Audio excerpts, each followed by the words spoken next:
The tablet came out of a museum drawer, not a dig site. Fire scarred on one corner, catalog number half rubbed from the label. Scanning light crossed the clay and found 3 signs above the scorch. The official card said fertility hymn. An older field translation written before the fire called it a list of those made first. The burned column was filed separately. The surviving word wasn't child, it was earlier. That is where this starts. The tablet itself is unremarkable at a glance.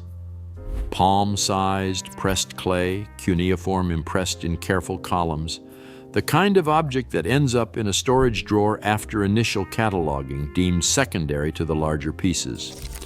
What makes this one unusual is not its size or its condition. It is the fact that one column was separated from the rest. Same excavation, same layer, same site, cataloged under a different number, stored in a different drawer. Museums do separate fragments. That is not unusual.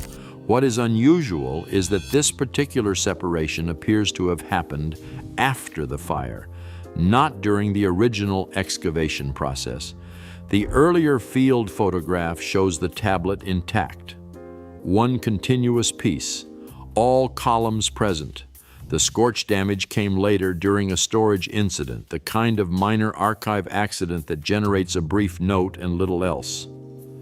But the column that was separated, the one now filed under a different catalog number, is the same column the field translator had flagged with a penciled question mark in the margin of his notebook. That is the part most summaries skip. The field translator, working from the original undamaged object, rendered one phrase with careful hesitation. He wrote it in the margin, not in the body of his translation, as if he was not sure what to do with it. The phrase read, "The first shaped who were not kept." He underlined the verb. He put a question mark beside it. Then he moved on to the safer sections of the text and translated the rest as a standard creation hymn. Mainstream scholars would read "not kept" as poetic language, the imperfect drafts of divine creation, the failed attempts that myth uses to explain human limitation. In the Sumerian tradition, the idea that early humans were flawed, incomplete, or rejected before the final form was achieved is not uncommon. It appears in related texts. It functions as a narrative frame, explaining why humanity is imperfect by describing the God's process of refinement. That is the safe reading. It works. To understand why the alternative reading keeps coming back, you have to understand what Ninhursag actually is in the Sumerian record. She is not a peripheral figure. She is one of the 4 most powerful deities in the Mesopotamian tradition, placed beside Anu, Enlil, and Enki in the oldest organizational lists of divine hierarchy. Her specific role is the shaping of living flesh. In the Atrahasis myth, she is the one who mixes clay with the blood of a slain god to form the first humans.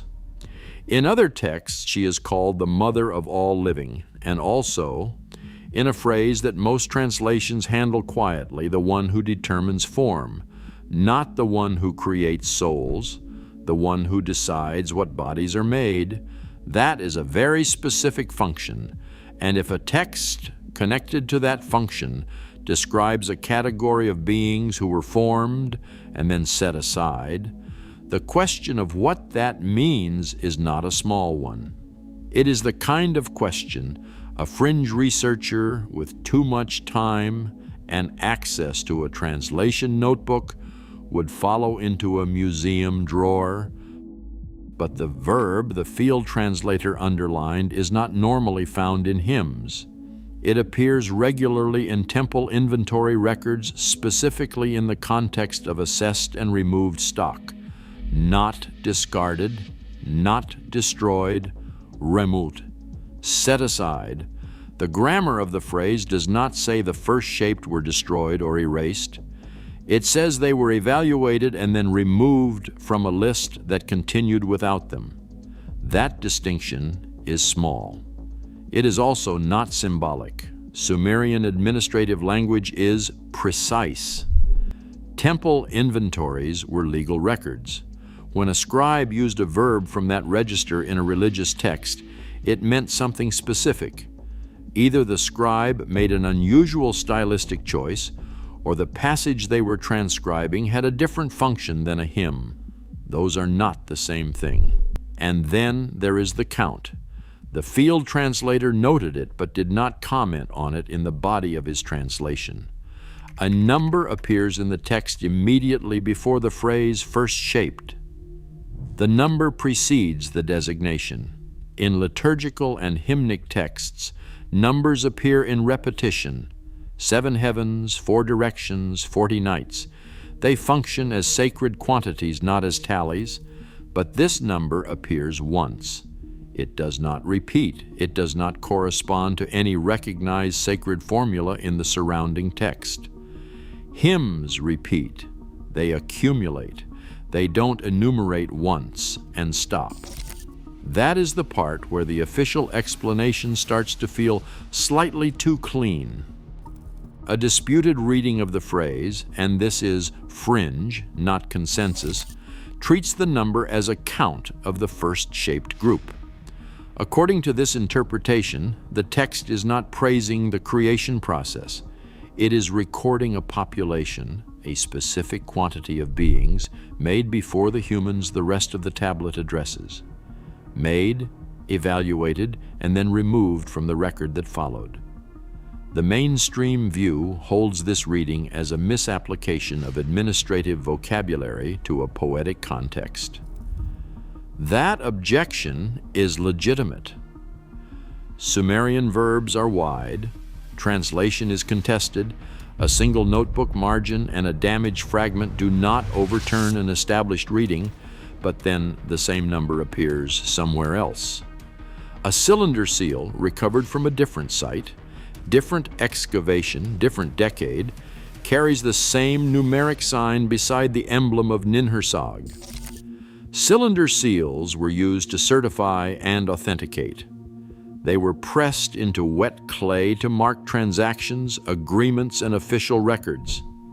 They were not decorative in the way a modern ornament might be. They did not carry arbitrary imagery.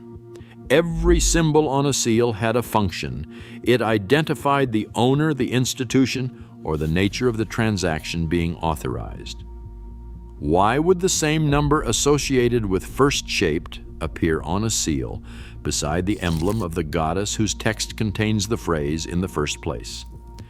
The official explanation for the seal is decorative repetition, a standard motif, the number as part of Ninhursag's iconographic tradition. That explanation is possible. But look at the structure of the seal more carefully. The numeric sign is not framing the emblem as decoration typically does. It is positioned separately beside the emblem rather than around it.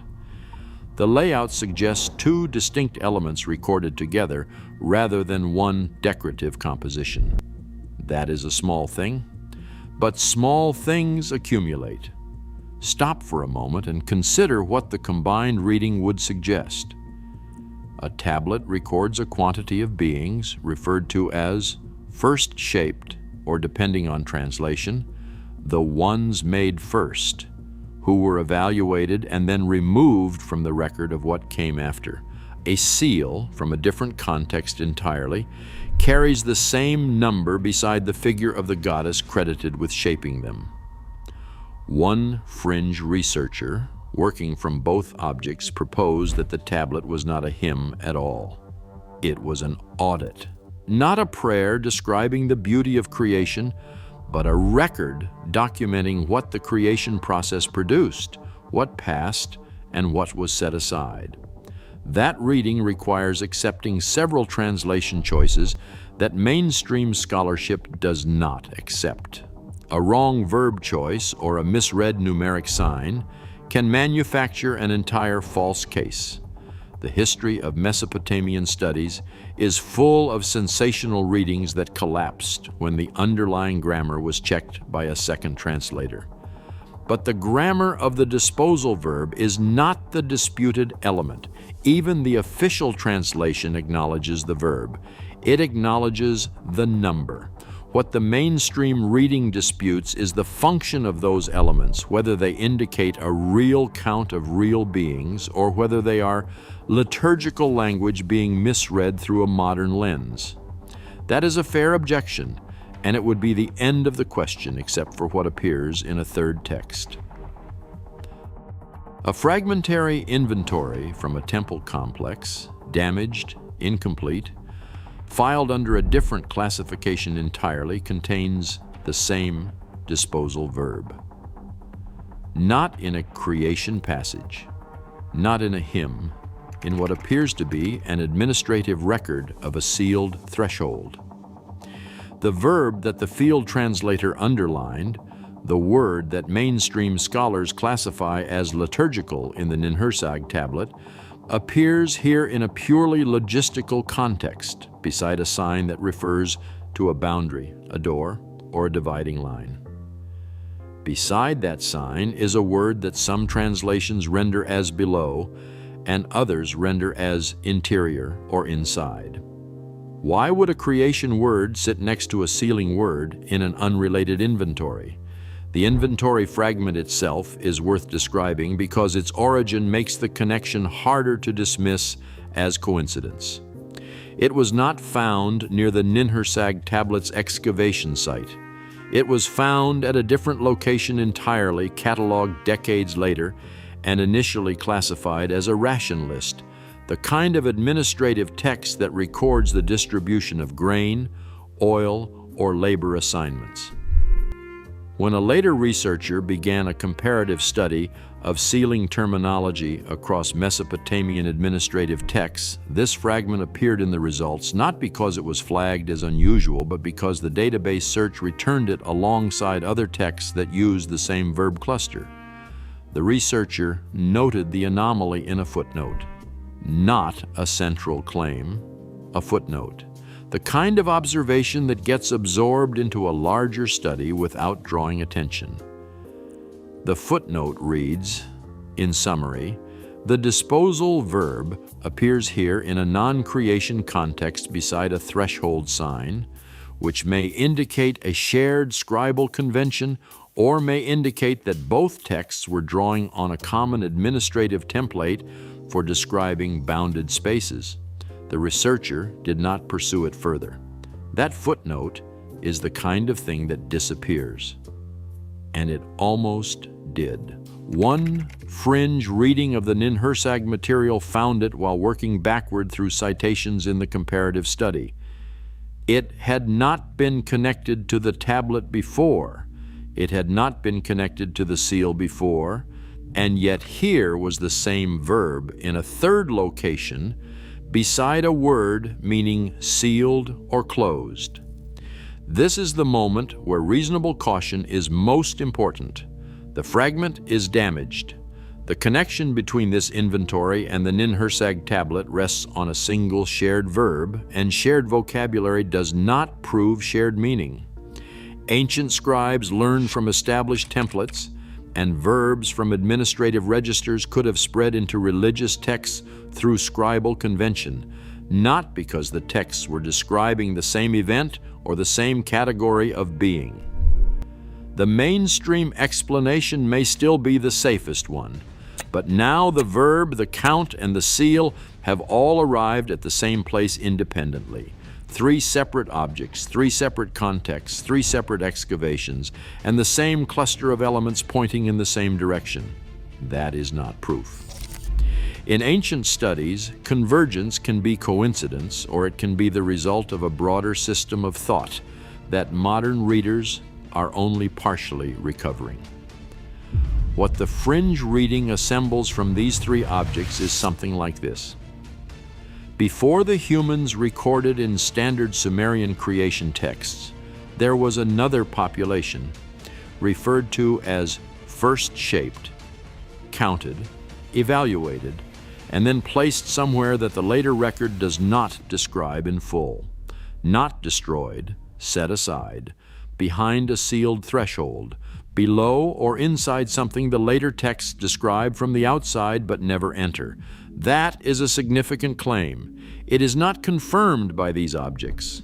What the objects do is keep the question alive. There is a broader pattern in Sumerian cosmology worth pausing on before returning to the tablet. The Sumerian conception of the world was not a single flat surface with gods above and humans below.